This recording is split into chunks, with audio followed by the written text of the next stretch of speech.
Brahma Sanggapati beliau mengatakan, terbukalah pintu kehidupan abadi bagi mereka yang mau mendengar dan mempunyai keyakinan.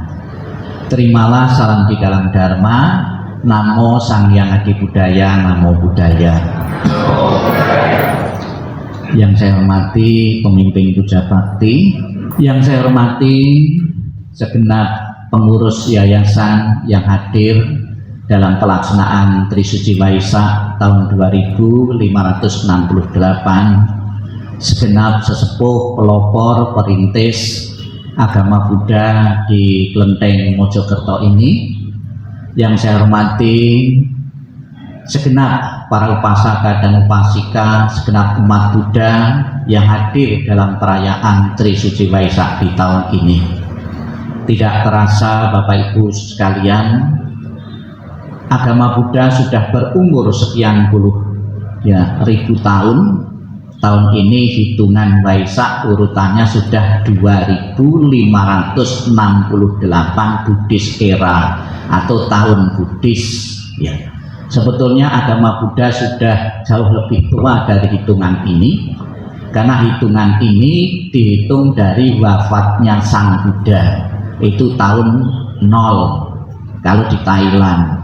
Ada di negara yang lain menghitung tahun pertama tahun 1, jadi ada yang selisih 1 tahun karena dia memakai 0, ada yang memakai 1. Sebetulnya usia agama Buddha sudah jauh lebih tua dari hitungan tahun ini, mestinya ditambah 45 tahun karena Sang Buddha mengajar itu selama 45 tahun.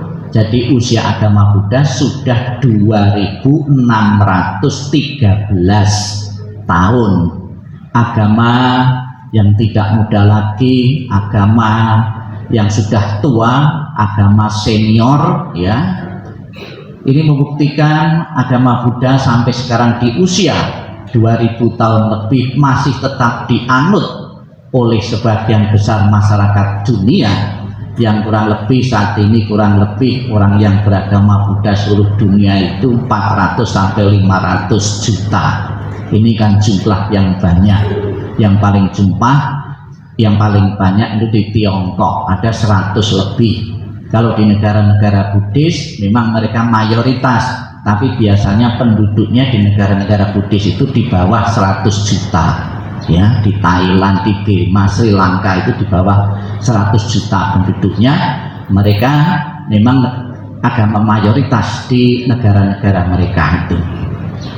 Bapak Ibu sekalian, pada kesempatan ini di Klenteng Mojokerto ini, di Wihara Metastrada melakukan perayaan Trisuci Waisak, yang sekalipun ya detik-detik Waisak tanggal 23 Juni yang Mei ya, 23 Mei yang lalu, namun tidak masalah, gema Waisak tetap ya dirasakan oleh sebagian besar masyarakat dunia tanpa kecuali. Pada kesempatan pagi ini Bapak Ibu saudara sekalian tetap menggemakan 3 peristiwa penting yang pernah terjadi di masa kehidupan Sang Buddha. Hari Trisuci Waisak sebetulnya bukan satu hari sekaligus 3 peristiwa. Yang aslinya peristiwa-peristiwa penting yang terjadi masa kehidupan Sang Buddha itu di tanggal yang berbeda, di bulan yang berbeda, di tahun yang berbeda. Dan juga masing-masing sekte dan aliran di dalam agama Buddha itu merayakan secara berbeda juga ya. Misalnya saja tentang kelahiran bayi Siddhartha. Di negara-negara lain, di sekte-sekte yang lain itu bukan diperingati di hari yang sama ya, di tanggal yang sama. Kenapa satu orang, satu tokoh di saat memperingati kelahiran kok bisa berbeda-beda tanggalnya dan bulannya dan tahunnya? Karena bayi Siddhartha itu tidak mempunyai akte kelahiran ya. Kalau mempunyai akte kelahiran ya mudah patokannya tanggal sekian. Tapi zaman dahulu kan tidak dicatatkan di catatan ya, gitu, kependudukan ya, sehingga masing-masing sekte dan aliran mempunyai pendapat yang berbeda tentang kelahiran bayi Siddhartha ini. Ternyata perbedaan tentang kelahiran tokoh ya, atau nabi atau Buddha bukan saja terjadi di kalangan umat Buddha, di agama lain pun juga berbeda juga ya dalam peringatannya. Misalnya kita, saudara-saudara kita memperingati kelahiran tokoh pendiri agamanya tanggal 25 Desember. Itu juga bukan tanggal kelahiran sebenarnya, tanggal peringatan. Ya beda ya.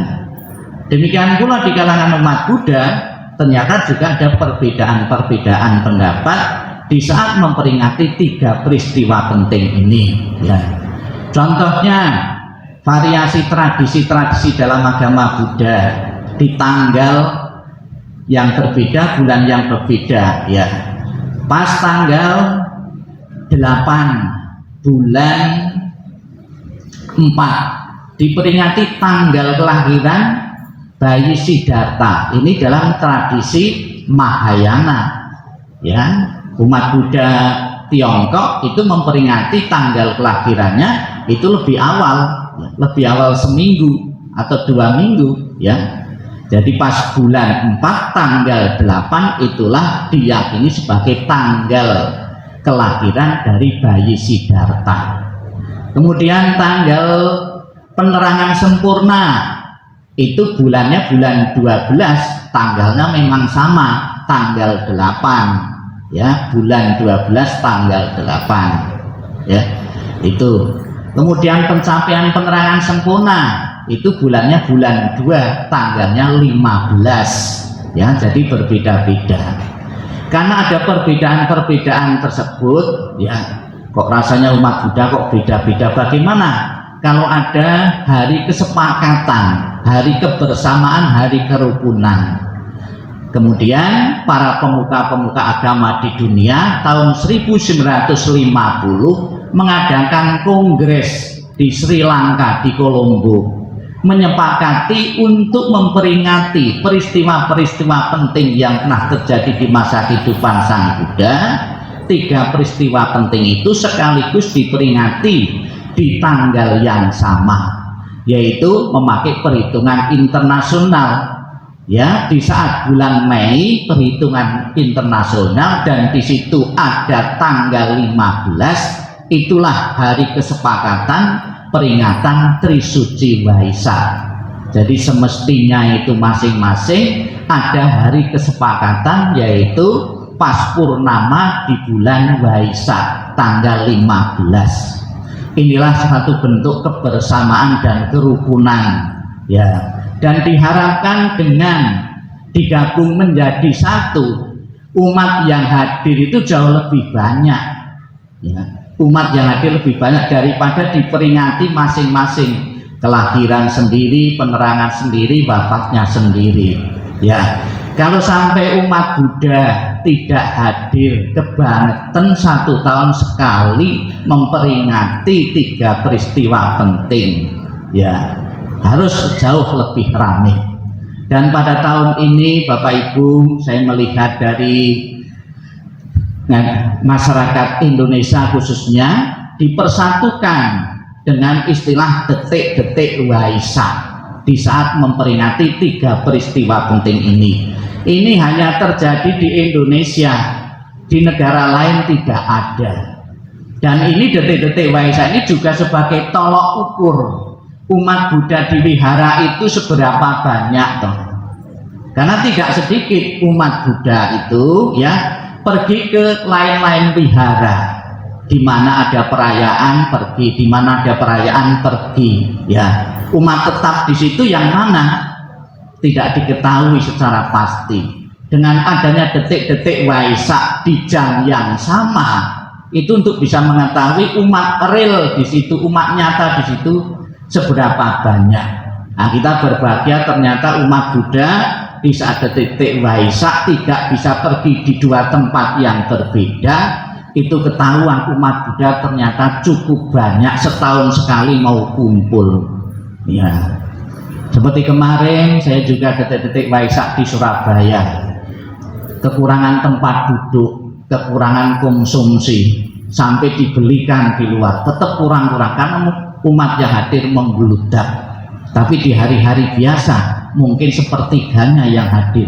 Tapi di saat perayaan-perayaan itu cukup banyak sekali, dan pada malam hari itu di sini mungkin juga membutak ya kemarin ya, banyak sekali. Bahkan saya melihat kemarin itu saya muncul ya ide sebaiknya umat Buddha kalau kebaktian itu jangan siang hari, malam hari saja. Kemarin itu kan jam 9 detik-detiknya, ternyata jauh lebih banyak. Kalau siang kan terganggu kerja ya, kalau malam kan lebih fokus, mungkin lebih banyak lagi yang hadir ya kalau malam hari. Di daerah-daerah tertentu, di daerah-daerah ya di luar Jawa ya, di Kalimantan saya pernah pembinaan lama di sana, itu acara-acara biasanya dilakukan pada malam hari bukan siang hari ya. Lebih-lebih hari Minggu itu biasanya pada kerja, kalau malam hari mereka lebih santai, lebih fokus untuk beribadah ya. Itu seperti di sini kan sore ya, itu sudah jam di luar jam kerja yang itu. Bapak Ibu saudara sekalian yang saya hormati, jadi Trisuci Waisak adalah hari kebersamaan, hari kerukunan di antara sekte dan aliran yang ada di dalam agama Buddha. Tentunya perbedaan-perbedaan itu bisa dipersatukan dengan salah satu kesepakatan yang menunjukkan kerukunan dan keharmonisan kita sebagai siswa Sang Buddha yang merasa satu guru dan satu tujuan. Bapak Ibu saudara sekalian yang saya hormati, ada beberapa cara mengekspresikan penghormatan kita di saat acara Trisuci Waisak ini, dan juga mengikuti tradisi-tradisi dari umat Buddha, bahkan juga perintah dari Sang Buddha sendiri yang menunjukkan penghormatan kepada sosok suci atau objek-objek suci. Tadi kita bersama-sama sebelum berpuja bakti, Bapak Ibu dituntun untuk pradaksina. Pradaksina adalah salah satu cara penghormatan yang pernah juga dilakukan di masa kehidupan Sang Buddha, memberi hormat objek penghormatan dengan menghormati pohon Bodhi. Inilah satu-satunya dan pertama kalinya Sang Buddha menunjuk objek penghormatan sebagai simbol penghormatan kepada beliau. Dari ceritanya pohon Bodhi itu sebelum ada patung atau rupang-rupang, ketika Sang Buddha tinggal satu tempat di salah satu wihara ya, salah satu wihara Citawana, di situ banyak umat setiap hari itu hadir memberikan penghormatan, berdiskusi dhamma dengan Sang Buddha. Kemudian pada salah satu ketika, karena yang dibina oleh Sang Buddha itu juga cukup banyak tempatnya, ketika Sang Buddha pergi mengunjungi tempat yang lain, wihara Citawana kan tidak ada Sang Buddha. Banyak umat yang kecewa, mau menemui Sang Buddha tidak berada di tempat. Kemudian Ananda bertanya, Sang Buddha, banyak umat yang kecewa, rencana mau bertemu Sang Buddha tapi tidak kesampaian. Adakah sarana yang bisa dipakai untuk mewakili kehadiran Sang Buddha? Kemudian Sang Buddha menunjuk pohon Bodhi sebagai simbol penerangan. Jadi Bapak Ibu, ketika kita menghormat pohon Bodhi, menunjukkan, mengingatkan kepada kita bahwa pohon Bodhi inilah pohon yang penuh dengan sejarah, di mana Sang Buddha telah mencapai penerangan sempurna di bawah pohon Bodhi. Nah, sekarang makanya di wihara-wihara ya, selain patung Buddha, di situ juga ditanami pohon Bodhi. Tadi waktu saya mau berangkat dari wihara BDC, di depan wihara BDC itu pas sungai itu ada pohon yang mirip dengan pohon Bodhi. Rencana tadi bilang, Bante ini pohon Bodhi atau enggak? Kalau pohon Bodhi mau dicangkok untuk disebarkan di beberapa tempat yang minta. Saya lihat ternyata tidak. Kemudian sapamnya, kalau pohon Bodhi itu bahasa Jawanya apa ya Bante? Mungkin bahasa Jawanya pohon apa? Nah, kalau Bodhi itu kan artinya sadar, pohon eling ya, pohon eling, pohon Bodhi itu ya. Ada beberapa tempat yang salah satunya objek penghormatan selain patung Buddha adalah pohon Bodhi ini. Ketika Sang Buddha mencapai penerangan sempurna, tidak langsung beranjak, tidak langsung meninggalkan pohon Bodhi. Kemudian Sang Buddha melakukan memandang pohon bodi ya tidak berkedip selama seminggu, memandangi terus pohon bodi sebagai cetusan terima kasih kepada pohon bodi yang telah membantu, yang telah menaungi, memayungi selama perjuangan mencapai pencerahan sempurna. Itulah bedanya pikiran-pikiran orang umum dengan seorang yang sudah tercerahkan. Berterima kasih dengan memandang, dengan melihat. Bapak Ibu bisa bayangkan seandainya Sang Buddha pada waktu itu bermeditasinya tidak di bawah pohon bodi, di alam terbuka, kena panas, kena hujan setiap hari. Saya yakin bukan penerangan yang didapat, tapi kematian. Ini juga inspirasi bagi Bapak Ibu sekalian yang hadir di sini. Kalau seandainya Bapak Ibu puja bakti hari ini di alam terbuka, di jam seperti ini, apakah Bapak Ibu bisa tenang dan nyaman? Pasti ada yang pingsan ya di alam terbuka. Maka sebagai cetusan terima kasih kepada Bapak Ibu sekalian terhadap tempat ini yang telah menaungi Bapak Ibu selama bermeditasi, selama Bapak Ibu melakukan puja bakti dan mendengarkan dharma, ucapkan rasa terima kasih ini dengan selalu ikut merawat tempat ini. Ikut merawatnya dengan apa? Menyisihkan sebagian dari materi Bapak Ibu untuk berdana, untuk biaya operasional tempat ini. Itu sebagai cetusan terima kasih.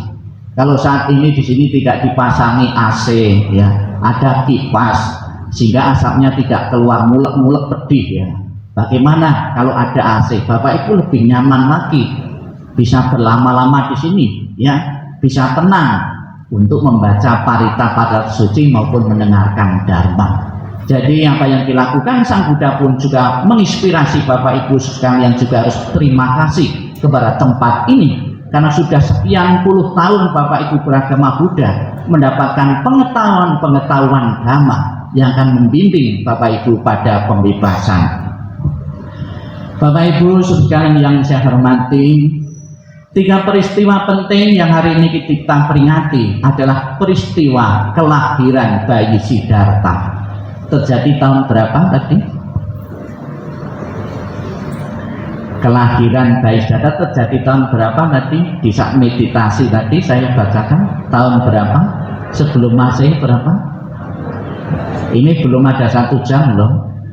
Apalagi meditasi mau mengingat kelahiran yang lalu.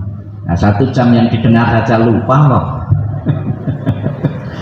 623 sebelum Masehi. Itulah tahun kelahiran bayi Siddhartha. Kelahiran bayi Siddhartha itu penuh cerita-cerita yang fantastis, yang aneh, tidak biasa seperti kelahiran bayi-bayi yang lain. Diceritakan bayi begitu lahir langsung bisa berjalan di atas bunga teratai, langsung bisa omong. Bapak Ibu percaya ada seorang bayi ya lahir bisa berjalan, bisa omong? Bapak Ibu percaya? Ragu-ragu, ragu-ragu ya.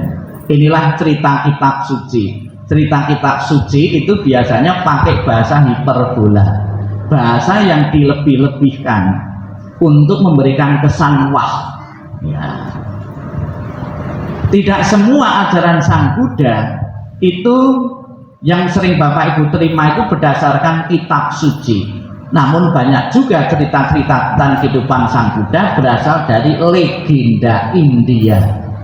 Legenda-legenda beda, cerita kitab suci dengan legenda itu berbeda. Namun legenda juga ada nilai manfaatnya agar Bapak Ibu mempunyai kekaguman yang besar kepada tokoh tersebut. Kemudian juga diceritakan dalam kitab suci Mahayana ya, bayi ini lahir dari perut sebelah kanan ibunya.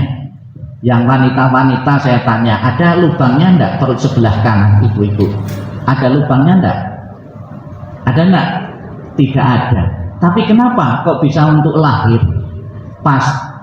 Bagaimana melahirkan bayi dengan perut sebelah kanan itu? Dengan cara apa? dicaesar, dioperasi. Ada kemungkinan juga, ya, ada penelitian yang menyebutkan bahwa bayi Siddhartha nanti lahir dengan cara dioperasi. Ada penelitian yang menyebutkan bahwa sebelum abad 19, ya, ilmu kedokteran, sarana-sarana kedokteran itu belum maju. 75% ibu-ibu yang melahirkan dengan cara dioperasi, ya, dengan membedah perutnya, itu ibunya meninggal. Maka setelah melahirkan, ini ibunya Dewi Mahamaya akhirnya juga meninggal juga. Ada kemungkinan itu juga karena sarana kedokteran belum maju, maka ditinggal ibunya, 7 hari berikutnya kemudian meninggal.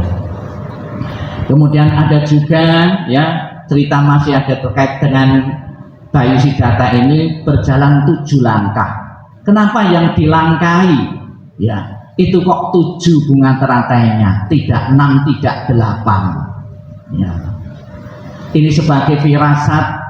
Ada yang mengatakan ibunya meninggal 7 hari berikutnya. Ada yang mengatakan bahwa bayi ini nanti Pangeran Siddhartha akan memberikan 7 faktor penerangan agung, ya. Jadi ada ilmu tafsir lah dalam bahasa agama lain itu. Jadi memang ada pendapat-pendapat, ada komentar-komentar tentang kelahiran bayi ini. Kemudian bayi ini bisa berjalan. Apa yang dikatakan oleh bayi yang bisa berjalan ini di dalam yang terakhir? Inilah kelahiranku yang terakhir. Ini juga memotivasi kita semua yang hadir di sini bahwa Bapak Ibu beragama Buddha, salah satu tujuannya adalah agar kita tidak dilahirkan kembali. Hendaknya Bapak Ibu bertekad kelahiran ini adalah kelahiran yang terakhir.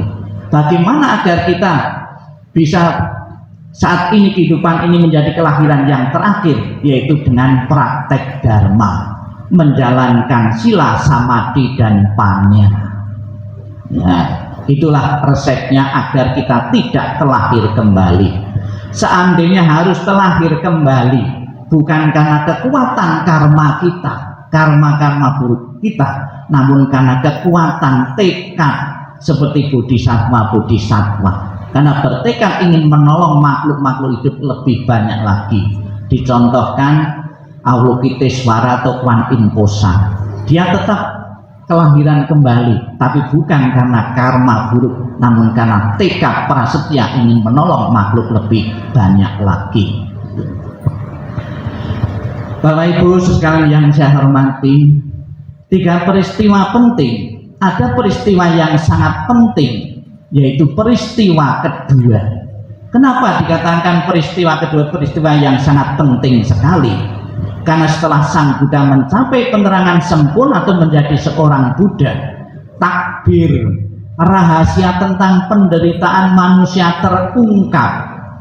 Tadi dikatakan setelah mencapai penerangan sempurna atau menjadi Buddha, Sang Buddha memiliki 3 kebijaksanaan. Diulang lagi, 3 kebijaksanaan. Kebijaksanaan apa saja tadi? Yang pertama,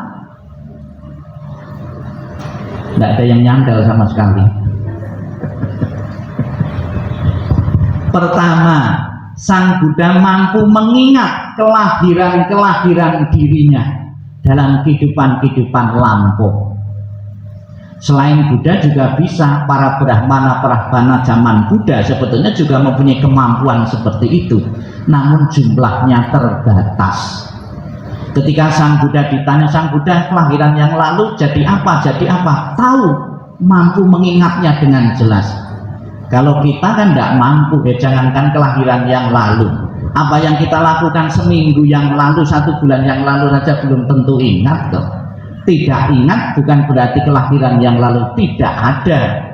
Kan banyak orang yang menyimpulkan tidak tahu, tidak ingat, tidak ada.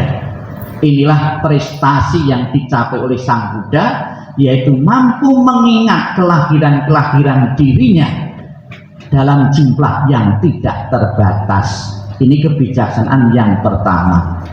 Kebijaksanaan yang kedua, Bapak Ibu, Sang Buddha mampu melihat ya kelahiran makhluk-makhluk hidup di alam-alam yang lain sesuai dengan perbuatan-perbuatan atau karma masing-masing.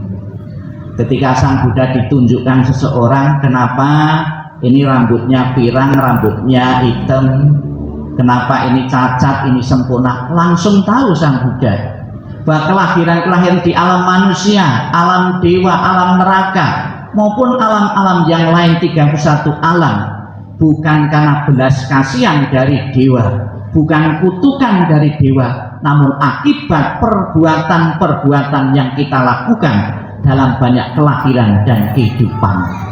Mampu melihatnya kelahiran makhluk-makhluk lain. Di masyarakat juga ada beberapa orang-orang tertentu, namun terbatas juga. Kalau tidak terbatas, yang mengira-ngira, ya, meraba-raba, ya, kira-kira, ilmu kira-kira. Ya, gitu.